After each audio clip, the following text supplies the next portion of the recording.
ये एक और हिंदी लोक कथा है और इसका शीर्षक टाइटल है फुर फुर। तो एक जुलाहा सूत काटने के लिए रुई लेकर आ रहा था। अब सूत काटना होता है सूता बनाना।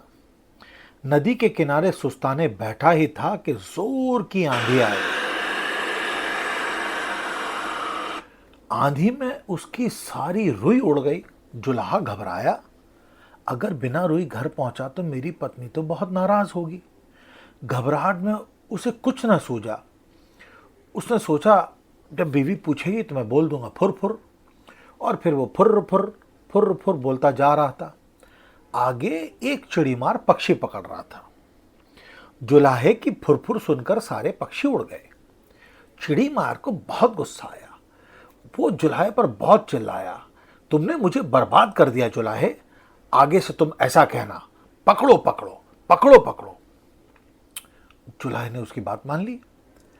जुलाहा जोर जोर से पकड़ो पकड़ो रटता गया और आगे चलता गया। अब रास्ते में आगे कुछ चोर रुपए गिन रहे थे। जुलाहे की पकड़ो पकड़ो पकड़ो पकड़ो उन्होंने दूर से सुनी और वो घबरा गए। फिर उन्होंने देखा कि एक अकेला जुलाहा ही चला आ रहा है। चोरों ने उसे पकड़ा, उसकी गर्दन पकड़ के घूरते हुए गया, क्या बक रहा है हो, हमें मरवाने का इरादा है? तो उसने बताया कि भाई मैं तो इसलिए कह रहा था पकड़ो पकड़ो। तो बोला सुनो, अब जो तुमसे हम कहते तुम्हें वो कहना चाहिए। बोला क्या? बोला अब ये कहना, इसको रखो ढेरों लाओ, इसको रखो ढेरों माने बहुत सारे लाओ, समझे? ठीक है। अब जुलाहा यही कहता आगे बढ़ गया, इसको रखो ढेरों लाओ, इसको रखो ढेरों लाओ।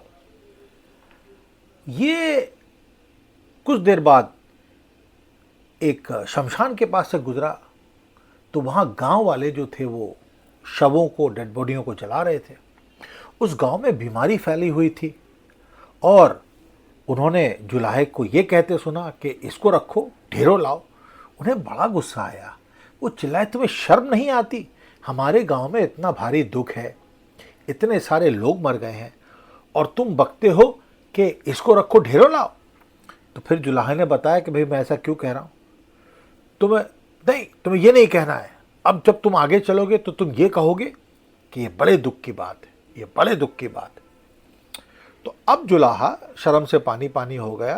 अब वो आगे बढ़ने लगा और अब ये कहने लगा कि ये बड़े दुख की बात है, ये बड़े दुख की बात है। कुछ देर बाद वो एक बारात के पास से गुजरा। लोग बारात में नाच रहे थे, गा रहे थे और वो कह रहा था ये बड़े दुख की बात है, ये बड़े दुख की बात है।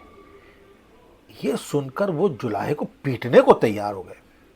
बड़ी मुश्किल से उसने सफाई दी और बताया कि वो ऐसा क्यों बोल रहा था। तो फिर उन्होंने कहा, सीधे से आगे बढ़ो और हाँ, अब तुम ये रटते जाना कि तकदीर में हो तो ऐसा सुख मिले, तकदीर में हो तो ऐसा सुख मिले, भाग्य में हो तो ऐसा सुख मिले। अब ये रटते हुए आगे बढ़ोगे। अब जुलाहा यही रटता हुआ अपनी राह चल पड़ा कि तकदीर में हो तो ऐसा सुख मिले, तकदीर में हो तो ऐसा सुख मिले। रास्ते चलते चलते अंधेरा हो गया और घर से निकलते समय उसकी पत्नी ने उससे यही कहा था कि जहाँ रात हो जाए वहीं सो जाना। तो जुलाहा थक गया था, वो वहीं सो गया। अगले दिन जब सुबह उसके मुंह पर पानी पड़ा तो जुलाहा हड़बड़ा के उठा, आंखें खोली तो देखते ही रह गया, अरे ये तो उसी का घर है।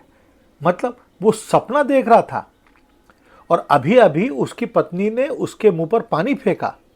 तब जुलाहे के मुंह से निकला, अरे भाग्य हो तो ऐसा सुख मिले।